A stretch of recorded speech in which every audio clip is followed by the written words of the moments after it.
ஆண்டவர் இயேசுவில் அன்புக்குரியவர்களே, மரியன்னையின் இனிய திருப்பெயரில் உங்களை அன்போடு வாழ்த்துகிறேன். மரியன்னையின் வணக்க மாதத்தில் ஒவ்வொரு நாளும் மரியன்னை மன்றாட்டு மாலையில் உள்ள ஒரு மரியன்னையின் திருப்பெயரை உங்களோடு இணைந்து தியானிப்பதில் நான் மகிழ்ச்சி அடைகின்றேன். இன்று பரிவுள்ள கன்னியே எங்களுக்காக வேண்டிக் கொள்ளும், virgin most merciful pray for us என்னும் மன்றாட்டில் உள்ள பரிவுள்ள கன்னி என்னும் இந்த திருப்பெயரை நாம் சற்று தியானிப்போமாக.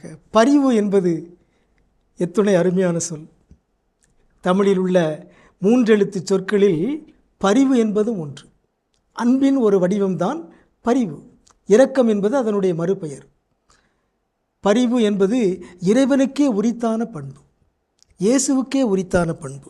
மத்திய நற்செய்தி 9:36 நாம் வாசிக்கின்றோம், திரண்டிருந்த மக்களை அவர் கண்டபோது அவர்கள் மேல் பரிவு கொண்டார். அவர்கள் ஆயிரல்லா ஆடுகளைப் போல அலைக்கழிக்கப்பட்டு சோர்ந்து காணப்பட்டார்கள். ஆகவே சோர்ந்து காணப்பட்ட மக்கள் மீது இயேசு பரிவு கொண்டார். அவர்களுக்கு இறை வார்த்தையை போதித்தார்.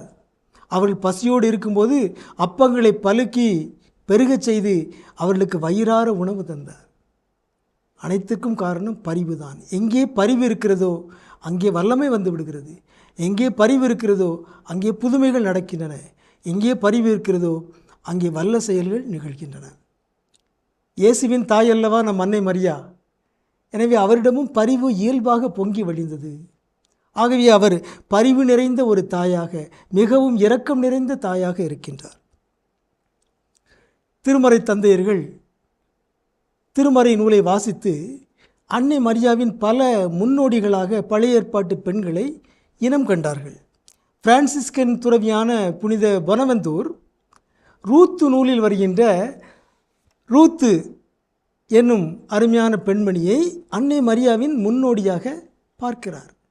இந்த ரூத்து நூலில் ஒரு காட்சி, ரூத்து நூல் 2ஆம் அதிகாரம் 3வது இறைமொழியில் ரூத்தினுடைய மாமியார் சொல்கிறாரு, நம்முடைய உறவினர் போவாஸ் இருக்கிறாரு, நீ வயலுக்கு போய் அங்கே பணியாளர்கள் சிந்தி போட்டுவிட்ட அந்த தானியங்களை சேகரித்து கொண்டு வா, அதை கொண்டு நாம் உண்டு பசியாறலாம் என்று சொல்கிறார். ஆகவே ரூத்து நகோமியிடம், நான் வயலுக்கு போய் யார் என்னை கருணை கண் கொண்டு நோக்குவாரோ அவர் பின்னே சென்று கதிர்களை பொறுக்கி கொண்டு வருகிறேன், எனக்கு அனுமதி தாரும். அவரும் போய் வா மகளே என்றார். ரூத்து 2:3வது இறைமொழியில் நாம் வாசிக்கின்றோம், ரூத்து ஒரு வயலுக்கு போய் அறுவடையாட்கள் பின்னால் சென்று அவர்கள் சிந்திய கதிர்களை பொறுக்கி சேர்த்தார். அவ்வளோதான் செய்தி. இதில் என்ன செய்தி இருக்குது? ரூத்து போய் அந்த வேலையாட்கள் சிந்தி போட்ட அந்த கதிர்களை பொறுக்கி சேர்த்தார். ஆகவே புனித பொனவெந்தூர் சொல்லுகிறார், இந்த ரூத்து அன்னை மரியாவுக்கு முன்னோடியாக இருக்கிறார். அன்னை மரியா எப்படி முன்னோடியாக இருக்க என்பதை அவர் விளக்குகிறார். இந்த வயலில் உள்ள வேலைக்காரர்கள் இந்த கதிர்கள்லாம் எப்படி சிந்துகின்றன? கொஞ்சம் கவனக்குறைவாகத்தான். நிறைய தானியங்கள் இருக்கின்றன, ஆகவே ஒரு சில சிந்தி விட்டால் தாழ்வில்லை என்று இந்த வேலைக்காரர்கள் எல்லாருமே பொதுவாக நினைக்கிறாங்க இல்லையா? அதனால தான் நாம் பொருட்களை வீணாக்குகிறோம். நிறைய சோறு இருக்கிறது என்று கொஞ்சம் சோறு வீணானால் பரவாயில்லை என்று நாம் விருந்து வேலைகளில் நாம் நினைக்கிறோம். அது தவறு. ஆகவே இந்த வேலைக்காரர்கள் இந்த கதிர்களை சேர்த்தபோது ஒரு சிலவற்றை கவனக்குறைவின் காரணமாக கீழே சிதற விட்டு விடுகிறார்கள். அது ரூத்து போன்ற அவலை பெண்களுக்கு உதவியாக இருக்கிறது. ஆகவே இந்த ரூத்து அவர்கள் சிந்தி போட்ட அந்த கதிர்களை பொறுக்குகிறார். இப்பொழுது இந்த ரூத்தை அன்னை மரியாவோடு தொடர்பு படுத்துகிறார் புனித பொனவெந்தூர். எப்படி? அருள் பணியாளர்கள், குருக்கள் சில ஆன்மாக்களை தவற விட்டு விடுகிறார்கள். அவர்கள் மீது அன்னை மரியா பரிவு கொண்டு அவர்களை சேகரிக்கின்றார் என்கிற ஒரு அருமையான செய்தி.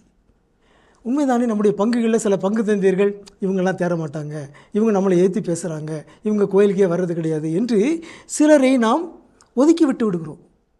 ஆனால் அன்னை மரியா அவர்கள் மீதும் பரிவு கொண்டு அவர்களை சேகரிக்கின்றார். ஆகவே குருக்களின் தாய் என்று அன்னை மரியா அழைப்பதற்கு இதுவும் ஒரு காரணம்.